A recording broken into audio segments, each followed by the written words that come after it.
going on, everybody? We're back. It's Top of Mind with Hao and Chris. Today is May 30th, 8:49 in the morning. It is Friday. It's beautiful out. Markets are up, so we like that.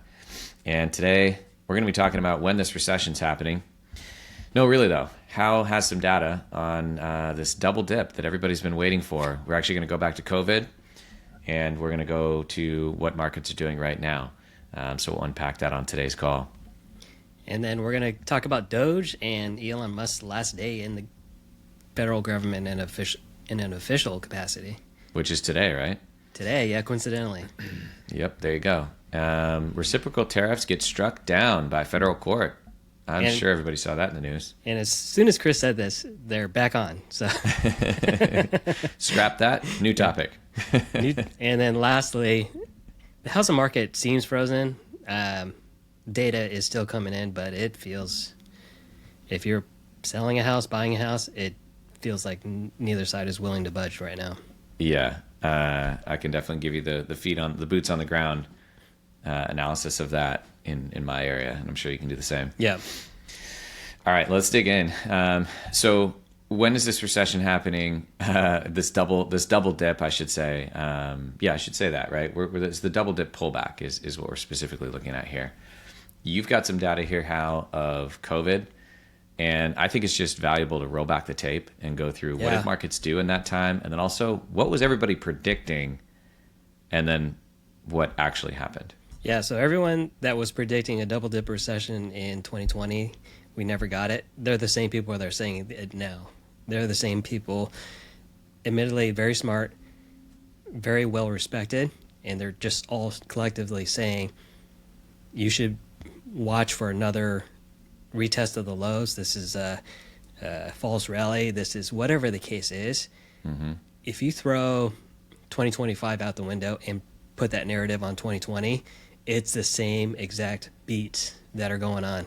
Mm-hmm. And if you're investing with fear or pessimism, you're looking for reasons to get out of the market. And yes, retesting new highs might be the opportunity to do that, but for what point, right? Especially if this is earmarked long-term money, you're not going to get, at this point, another April 8th low 2025. Right? So you're looking at here, you've got data from COVID in 2020. There were 4 pullbacks during 2020 for both the S&P and the NASDAQ, but each one was after new highs were set. And so the point that you're trying to make is, obviously there was the big fall, right? Everything locked down. Yep. Stocks sold off like crazy. That was about a 30 to 35% drawdown in only a few weeks. And then, of course, there was some spending that was enacted, right? Some immediate stimulus, PPP loans, all these kinds of things. And the market started to regain confidence and come back up. And your point is, once that started happening, all these people came out of the woods and said, nope, we're going back down. Yeah. And we didn't. It still pulled back. Markets always pull back. But it didn't retest that low. Not even close. Not even close. Yeah. The one stark stat was we had maybe a 4% drop in June or July. Mm-hmm. And being in the business at that time, too, we were looking for a buying opportunity for one of the offices that we managed money for. The parameter was simple. Invest the money, redeploy the money when we have a 1% pullback. And this was in directive in June. Guess how many opportunities we had during that particular 6-month stretch? From the bottom? From the new bottom of June 2020, we had about 4% pullback. Okay. Which everyone was saying, yeah, this is it. From that point on, through the end of, let's say December, how many have we had? I don't know. We had to wait. 3. We had to wait all the way till September, so we were out of the market for 3 months. 3 months.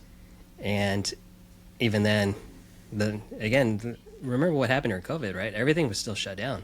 Mm-hmm, mm-hmm. The smart money was saying, how can an economy generate any kind of money when no one's spending anything and they're all shut in? Yes, that makes sense, right?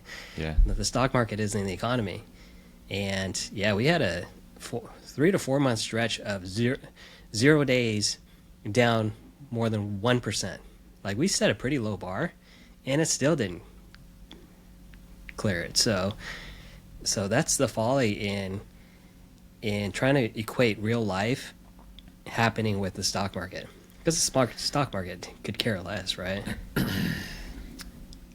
And then 2023. So 2020. I mean, I just remember talking to clients at the end of 2023, looking at their December statements and going, man, if you just kept your eyes closed all year, you'd had no clue what was going on. But it's because the market was up. The market actually finished really strong in that year. The S&P was up 20%. It was. The NASDAQ was up 48%. That includes the drop in March 2020. Crazy, right? Yes. So if you looked at your year-end statement and you're like, markets can't be good. Like, I can't go out to eat. I'm cleaning my Amazon boxes when they show up to the door. You remember that? Remember that? I'm going to go back and retroactively fire that guy who suggested that. Because You we were remember that washing stuff? groceries, washing boxes, and it was like, it's an airborne deal. I know, I'm all this joking. analysis Yeah, around I'm joking how- with hindsight, but Can remember it that. live on glass or metal or cardboard or what? If the Amazon person sneezes on the box, is that a problem? Yeah. We weren't laughing about it back then, to be fair. Our household was careful, and yeah, it's just kind of crazy to think about with hindsight. It is crazy. Yeah. It is crazy. Well, okay, and then so that recession didn't happen, and then things kind of kept going, and then 2023 was the recession that never happened. Yeah, this was the year where every single economist that was surveyed, 100% Yeah, said 100%. we're heading for a recession. So what does that mean? What are you going to do? Like, I'm gonna, What does that mean? I'm going to get out of the market. That means right? we're doing it, right? Guess what we didn't get? We got no recession. We got NASDAQ up 55%, S&P up 26%. For calendar year 2023. For 2023, heading into that year, 2022 was ugly, to be fair, but if you held on to 2022, you got rewarded. That was really started rewarding people in November 22. And Yeah, just to be clear, we are skipping 2022, right? We talked about 2020 being up a lot, and then 2023 being up a lot, and 2022 was not a great year. So we had 11% peak inflation during that August, and the Fed was behind in terms of raising rates to slow all this down. Housing was going crazy, which is another topic we're going to talk about, but that was leading up to a really sharp slowdown, because when you raise rates that quickly, banks are forced to stop lending, right? Because they're having to pay these deposits. They can't turn around and take Chris's $100 deposit and loan it to me for like 20% APR, right? Because that the banks are probably the lifeblood in terms of circulating money in the economy. And that was the point. That was the point, is to slow down money movement. 2023 came around and said, thanks, but no thanks, right? It's just it's crazy. So now potentially, and maybe now I'm asking you the punchline, but are we now paying the price of all that money pushed into markets? Yeah, that's what the smart money persistently says. But if you looked at these people, Robini, Ray Dalio, Jeremy Grantham, highly respected names. I could go back and point to 2010 of them saying this, 2011, 2013, 2014, 2015, 2016. All those years I listed, only 2011 was down at negative 11% in the S&P. Every other year was positive. So if you listen to their voices, which I'm going to back them up and say they were rooted in fundamental economic theory, they were right to see that the data was eroding, that money was too loose. We bailed out the banks in 2008, 2009, and that is unsustainable. The Piper was going to be due in 2012, 2013, 2014, 2015, 2016, 2017. You missed 2017. That was a 30% up year. You don't get those back, right? 2018 was a pretty iffy year because of tariffs. But then 2019, like what we're experiencing right now in this moment, coming out of tariffs, was one of the greatest years to invest in, right? And it's always these reasons, and they're all rooted in something real, and they're all being propagated by really smart people, but they're wrong. Yeah. So, yeah, your point to tie us back to the top is the double dip that is always predicted whenever we go through this rarely happens. And it hasn't happened in the last few significant events. And in COVID, for example, didn't happen. It's unlikely to happen this time too. Could happen. Yeah. The smart money, the very big difference is from now in COVID, the smart money says, well, we don't have the stimulus anymore to boost the stock market. You don't have to look far, but there's record numbers of dollars or balances in money markets that are just waiting to get spent in the economy, which is good for the stock market, or get reinvested, which is good for the stock market. So what did economists get wrong in 2023 when all of them predicted that we'd be in a recession? They got wrong that the flow of a money supply, I forgot the term of it, but the fact that money should slow, the movement of money should slow. Yeah. Yeah, there is a term for it. Who cares? But when money stops moving, you get less spending, right? Yeah. And therefore you get recession. Yeah. I mean, I'll give it to you simply. My answer is people just kept spending. And it somehow, was thought, it was thought to be like, oh, this is revenge spending, and this is like, oh, the world's opening up, so now people are traveling. Like, people are going to run out of money, and then we're all going back, and it didn't, and they still haven't. And I think Jay Powell, the chair of the Fed, gets a lot of credit for kind of sticking the landing, sticking the soft landing perfectly, and certainly can have some credit, but he did not predict that consumers would continue to spend, and consumer spending is 70% of the U.S. economy. And so it's more, for him to get all the credit for a perfect execution of... He was bailed out by the U.S. He was bailed out by the consumer, exactly, which is, in my opinion, what all economists got wrong. They thought people would run out of money at some point, and they never did. So there you go. And it's called velocity of money. It just came to me. So you have two things that economists do look at. M2 money supply. It's just how much money is in savings and checking accounts. And that has ballooned because of all the stimulus. But the velocity of money has actually been trickling down, which is kind of amazing. That should point to a slowdown because the money isn't going from my pocket to a bank and therefore the bank lending out to Chris. Somehow that's slowed through all this, even through inflation. And I think that points to it was a supply side issue where you shut down the economy, you stop manufacturing things, even for just a little bit. You just run out of stuff to buy, and then those prices go up. Mm-hmm. And I think that's why the Fed said this is transitory, and I think they were right. People, when they think temporary, they just think maybe 2-3 months. But when you look back at it, if something happened over 2-3 years, over a 30-year investment horizon, actually is transitory. I'm smiling because transitory was the word of the year. Yeah, I'm gonna get skewered for saying that again, but transitory. But people got to forgot about that. Yeah, more word. than just a few months, right? Yeah. Exactly.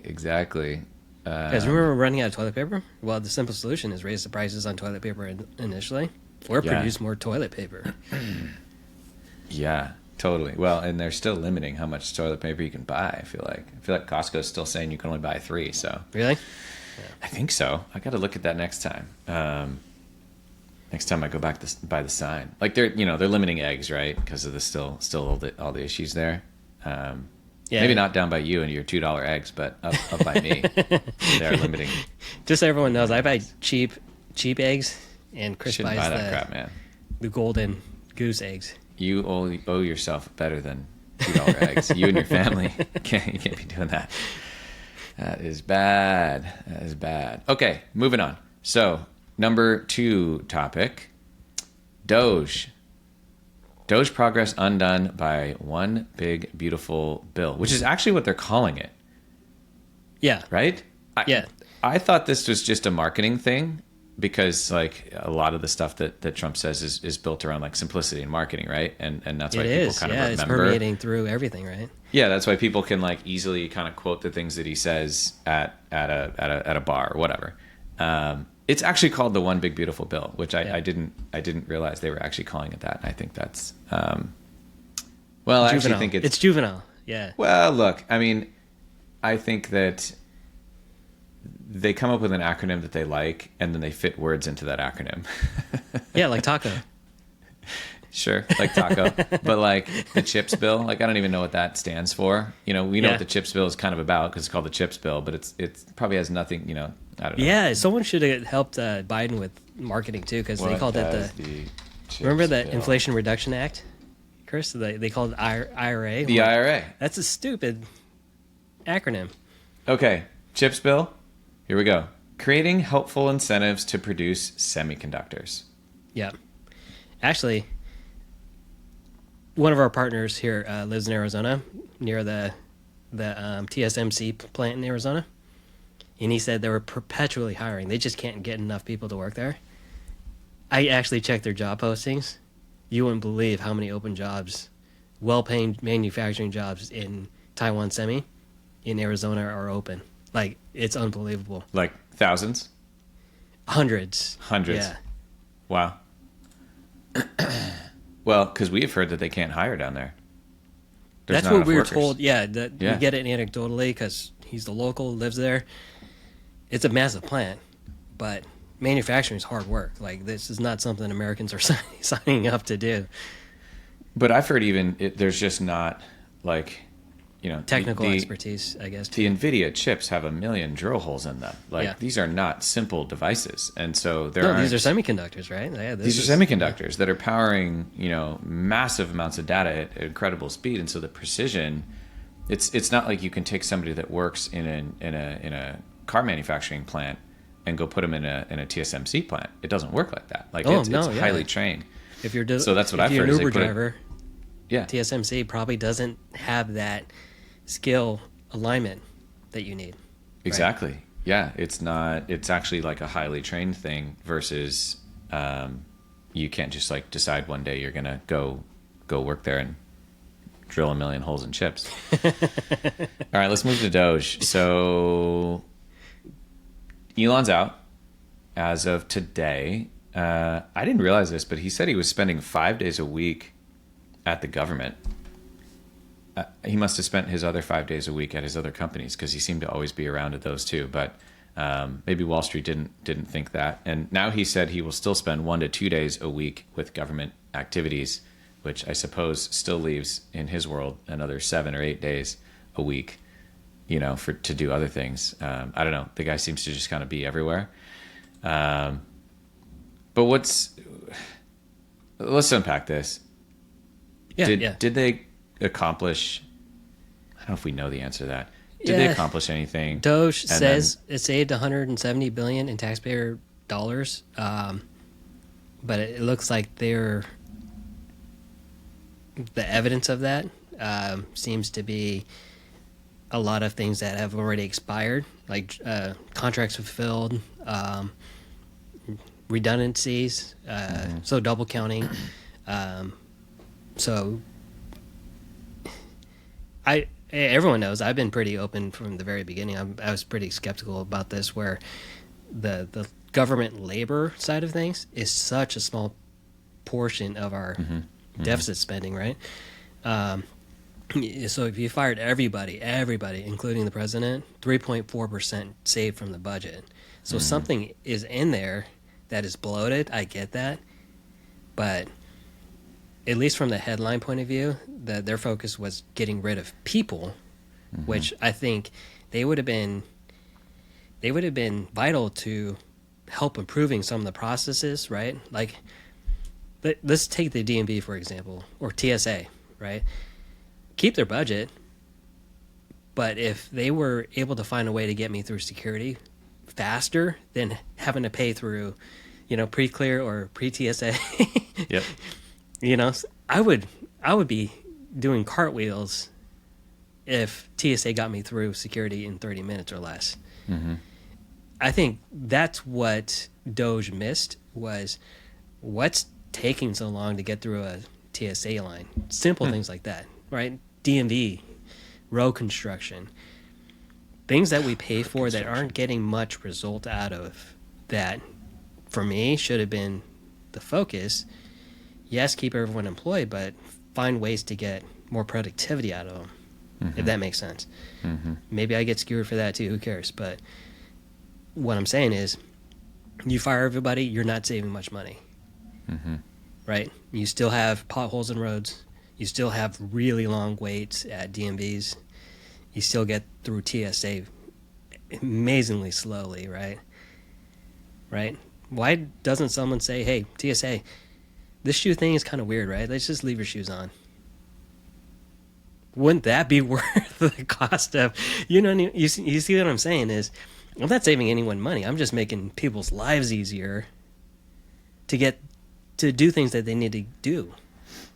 You're also saying they're focusing on the wrong things. If they're focusing on the wages, that was such a small amount. What they needed to do, which is kind of what we were talking about before we hit record, they needed to focus on Medicare spending. They needed to focus on Medicare fraud, of which United Healthcare has opened up, according to the Wall Street Journal, there's been a probe into United Healthcare for Medicare fraud. Yeah, right? I think a lot of people would be surprised on probably the biggest fraudulent,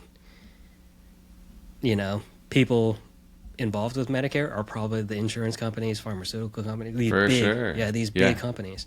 So it's that they needed to focus on versus just cutting Correct. spending. It's like they wanted to go in and cut waste. And I think, in a way, it's like, they only found 170 billion. They wanted to get 2 trillion. It's like, maybe there's not as much waste that, we thought. Okay, good. But I actually think that that's an accurate statement, because Correct. They didn't go to the root cause. They really just tried to targeted trim the off easier top. targets, which is unfortunate. Yeah. And I think really to do this work, it's not a 6-month project. It's probably a 6-year project. Yeah. So anyway, we'll see if that ever comes up again. But yeah, I mean, the number one largest spend of the government is Medicare, isn't it? That's big. Medicare and Social Security are the two biggest, and then kind of a distant third, it's military spending. Well, Medicare, interest on the debt, and then interest on the debt. You're right. Yeah. So. On his way out, Musk had parting shots for the one big beautiful bill. I'm just going to read this verbatim. Yep. I was disappointed to see the massive spending bill, frankly, which increases the budget deficit, not just decrease it.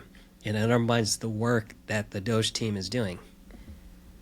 And this was a, interview that I think Musk is on a charm offensive, right? He's trying to fix his brand, which I know Chris has some fun ideas about. But I think, one, he's been the poster boy of federal worker layoffs, which affects hundreds of thousands of people and families. And there we go with the one big beautiful bill that actually adds about $4 trillion to the debt over 10 years. So they ran roughshod over DOGE, and they actually spent above and beyond that through unfunded tax cuts. Yeah, it's pretty crazy. I mean, we'll see if this thing goes through. It looks like it is. But people have been pretty vocal about this. By people, I mean a lot of Trump supporters. A lot of the initial Trump supporters, and kind of big money names that backed him. And we're sort of aligned with this mission of we got to get government spending under control. And then this shows up, and they're like, "What? This is so far from what we elected you to do." So it'd be interesting to see what happens if this just gets rammed through, or if it actually gets blocked. We'll just have to see. I got nothing. Yeah, these deficit hawks are pretty much strawmen, right? They scream and they talk tough, but look at this. They're ramming through a bill that just doesn't address the debt at all, and actually adds to the debt in a significant way. despite any savings, even let's say DOGE does save $2 trillion, it's all gone. Like, what are we doing here? Yeah, you just spent it very quickly. Yeah. All right, let's move down to the court that struck down these reciprocal tariffs. I thought this was really interesting to see. To be fair, opinion. The strike down lasted about 15, 16 hours. So this we're in a news cycle that moves incredibly fast. All right, so unpack that. So, like, what happened, and then it all just disappeared? Yeah, well, what happened was, as Chris said, there was a World Trade Court, International Court of International Trade. Another part of it was a federal court, but maybe that's federal court. It is federal. They deal specifically with trade. Said that the International Emergency Economic Powers Act that the Trump administration ran those reciprocal tariffs through, they used that protection as a way to say, hey, we're going to grant temporary powers to the president to therefore raise tariffs under the guise of either border security, the fentanyl crisis, whatever the case is. That was the administration's reasoning for raising tariffs, was for those two big things, right? The court said, well, think of it logically, right? You're raising the prices on Barbies. That doesn't help the fentanyl crisis or the border crisis. Like, they're Barbie dolls. So therefore, the reason that you are raising tariffs doesn't jive with the underlying spirit of that particular law. So therefore, you cannot use reciprocal tariffs in this manner. And again, the definition of reciprocal from normal people is Chris is China, I'm USA. Chris imposes 10% tariff on me. I reciprocate. That's the definition of that. I put 10% on Chris's goods that import to me. That's it. Nothing about 145%. Nothing above and beyond trade imbalance. Which you would think someone like Peter Navarro would do the homework on this, which is Trump's trade advisor here. So, but you're saying it all just got rolled off? So they blocked it, and then what happened after? So this International Trade Court said these tariffs are unconstitutional. And then Trump's team appealed, and then an appeals court temporarily blocked that particular block. So now they're reinstated. Okay, cool. Well, kind of like our last podcast. Nothing's happened. Nothing has happened, yeah. Nothing has happened. Yeah. So, again, even if that stayed, there are ways to institute tariffs that have a sense of national security behind them, right? That's Section 232, the Trade Expansion Act of the 1962 was passed. So this actually was in place and stayed in place initially. So this is a 25% tariff on steel and aluminum and automobiles. This was placed under the reasoning of national security, right? How many BYD EVs do you see in the U.S.? Zero. Because China does have a pretty nasty history of placing spy or information gathering, to put it nicely, components in their technology, right? That's why we don't see Chinese smartphones, right? Huawei is a big producer globally. Xiaomi is also a big producer globally, but we just see really two, right? Samsung and Apple here. They're blocked under the prospect of national security, which makes sense because China does spy on basically the entire world. Polestar's owned by Volvo, by the way. Yeah, I didn't know that. I thought it was a Chinese company. Anyway, sorry, because you see a couple of those around. Yeah, but yeah, no BYD. You do. And then the next section is unfair trade practices, which, if all Trump had to do was say these countries are unfairly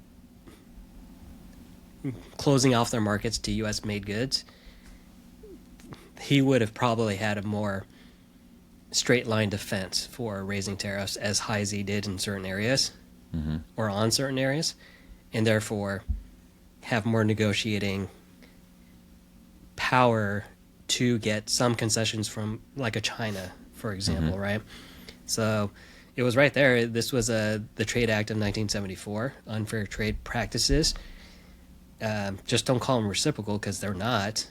They're just saying, hey, we're trying to balance trade, and that's that's kind of the big thing there, which kind of a massive oversight from the administration. And the next one is Trade Act of 1974, the balance of payments. So this one is like emergency temporary power. If you're going to use this, it's 150 days maximum for tariffs up to 15%, 1.5. So I just want to do blanket tariffs as a balance of payments issue, and therefore it's going to, one, legally only last 150 days. And I can only raise tariffs to 15%. So they could do that, but they suddenly lose negotiating power because, again, Chris is China and say, well, we'll just wait out 151 days and everything's back to normal. Yeah. And then the last one, retaliatory tariffs, the Tariff Act of 1930. This is actually Smoot-Hawley. This notably prolonged the Great Depression, right? The idea was to protect U.S. industry, which obviously had all kinds of unintended consequences, right? This allows for tariffs of up to 50% on imports from countries that discriminate against U.S. commerce. 5-0. So, as defined by possibly they tariff our exports. I mean, that's correct. pretty broad. Yeah. This is untested. This is actually, Smoot-Hawley was repealed because it ruined our country, right, for decades. So no one's really used this until maybe now, but no one has used this as a form of putting tariffs up. My take here is that there are upper bound limits on here that clearly we've correct. totally blown through, right? So maybe it doesn't matter because now, the tariffs are below that number and seem to be zoning in on this 10% number that was already priced into the market a month and a half ago, and then a lot more was announced. But it seems like we announced obviously way bigger tariffs than what you're saying here. Correct. So the initial market reaction when the court said no tariffs, the market was positive, and then people said, well, there's actually ways, if the administration were a little bit more thoughtful about it, to institute tariffs in a way that would slow down the U.S. economy. But I think the most important thing was setting up bargaining chips for negotiations. Now they have to be redone. And again, that's not a good look for anyone who sets global policy, essentially, right? Without really checking away their legal avenues to do this. Let's move to housing. Housing is frozen from my perspective, and I'd love your perspective on that too. Nothing's selling, and it seems like sellers are not willing to accept that they have to lower their prices, which is, it's just as simple as a buyer meets seller and agrees on a price, right? I'll read this one quote just to kick us off. Sales last month fell to the slowest pace going back to April of 2009. And last month is a reference to April 2025. Yeah, April. Yeah, thanks. So April was the slowest month since 2029. That's crazy. Yeah. The balance of power, this is from Redfin, the balance of power in the U.S. market has shifted towards buyers, but a lot of sellers have yet to see or accept the writing on the wall, i.e., you're charging too much, your prices are too high, you're not willing to lower them. So in my area, things are for sale, they're sitting, there have been price reductions, nothing's happened. Stuff is just sitting on market. We went from a couple years ago to, you basically didn't even need to put a sign in the yard that it was for sale. Yeah. You just needed to list it and the place would sell. Yeah, and you get a cash offer, right? You get, oh yeah, cash offer, 2-week close, see you later. Now there's stuff all over where I live that's just sitting. What are you seeing where you are? Same. Still limited inventory. Same as Chris. Sorry, not same as Yeah. before, but still limited inventory. One of our friends is trying to bid on a house, and they bid below the asking price. And this is a house that's been sitting on the market for over 100 days. Mm-hmm. And the realtor, the representing realtor of the seller, has been trying to convince the seller to lower the price. They're unwilling to budge. So they're anchoring to the old price of the heyday of, 2023, 2024. Yeah. And they're not really accounting for 7% interest rates. So anyone who's willing to buy that house has to pay just a pretty insane relative monthly payment, right? Yeah. And I think that's kind of a microcosm of what could be happening more broadly. Again, we're seeing a lot of weakness in Florida and Texas, but everywhere else seems to be this weird tightness that's going on. That probably should have happened in 2022, right? That would have been easier to low prices back then. Yeah. When rates initially went up. That was the point of the Fed is, hey, we're going to raise rates so people stop buying, or people lower their house prices.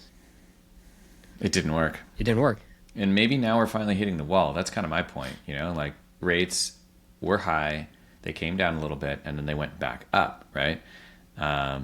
Basically, right after the tariffs were announced, they shot back up, and like maybe we finally hit the wall, and people are like, I'm not doing this anymore. I'm not buying, and stuff's just sitting. I don't know. We'll see if it improves. Yeah. What is an improvement though? Is it An lower home improvement prices? is prices have to come down. I mean, I think you have to see then in the news, like, okay, prices in XYZ county came down by 6%, the last 2 months, type thing. Like, I think you need to see prices come down. Yeah, we should get a realtor on here. I wonder what realtors are saying to their potential buyers and sellers. Yeah. Because I don't know if this is true to you, but every realtor I've met is like, they're really good at predicting rate movements.